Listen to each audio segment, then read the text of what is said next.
Hello mga moms! Eto nga palang vlog ko na ito ay nung mga nakarang araw pa na nagising ako na talaga namang sagsaga na kaagad ang ulan. Kita nyo naman at pagkababa ko ay talaga namang sarado pa rin ang bintana at inutusan ko na din nga agad si Kuya Jiro na magbukas nito tapos si Banini nga ay inutusan ko na din.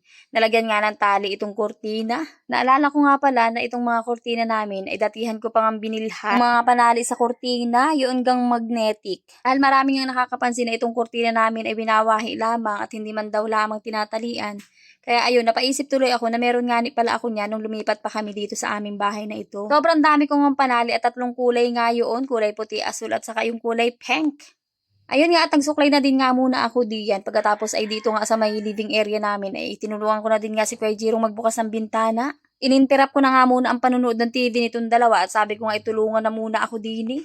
Kahit anong oras talaga ako magising, talagang iintayin pa ako ng pagbubukas nitong aming bintana na ito. At kung hindi mo pa nga susuguin itong mga anak ko, ay talaga namang hindi rin kikilos yung mga yan. Pagkatapos ko naman magbukas nga ng mga bintana, ay dumiretso na din nga ako dili sa kusina at oras naman para magluto. O di ba kahit talaga anong oras kang gumising, ikaw pa rin ang iintay ng mga lutuin na yan at mga hugasin na yan. Feeling ko talaga na hindi makakakain itong pamilya ko pag hindi nga ako nagpakana dito sa amin.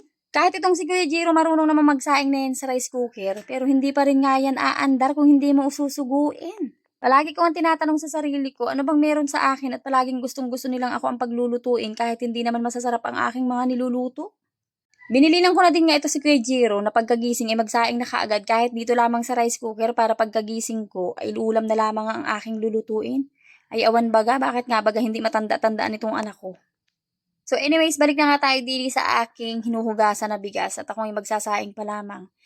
Nagtatanong nga sa akin si Kuya Jiro kung bakit nga daw meron akong hinanda na barbecue diyan. Eh, sabi ko nga sa kanya, ay mag-iihaw nga kako kami ng barbecue ni tita niya at pinapapunta ko nga din eh.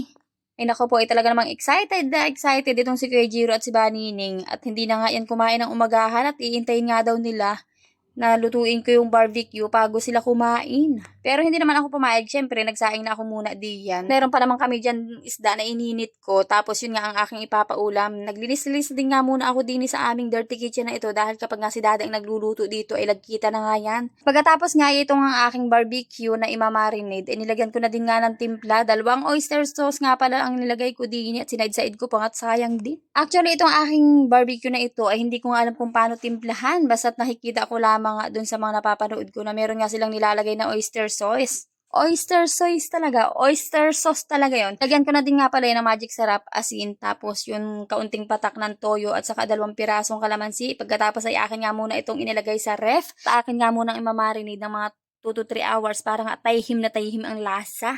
Dahil kasagsagan pa nga ng ulan, ay hindi din naman sasaba na nga sa ulan si nanay at si ate, kaya ako nga muna naglinis-linis dito sa aming bahay. Ito nga palang lagayan namin ng mga anik-anik na ito ay napagdiskitahan ko na naman ngang mailipat.